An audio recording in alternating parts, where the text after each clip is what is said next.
on the start of the plan to get these more staff. Where's the cash going to come from?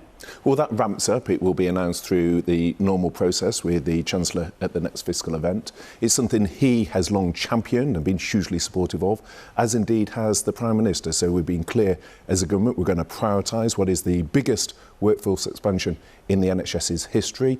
It's right we do that as we mark the 75th anniversary to ensure we have the staff we need for the future.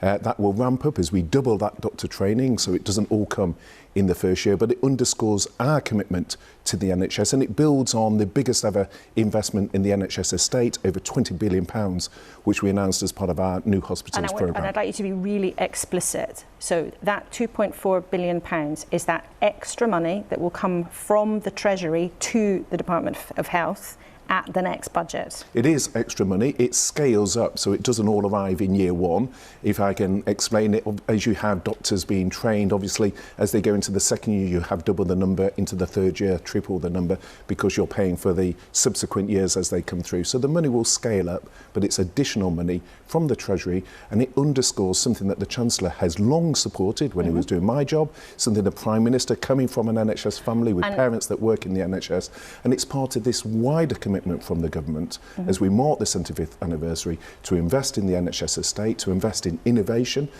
such as our screening programmes, but also to invest in the workforce. And the Prime Minister made it very clear to our viewers last week there isn't much money around. So are you going to borrow to get that extra cash to train these nurses and doctors? Well, the Chancellor will announce that at the next fiscal event.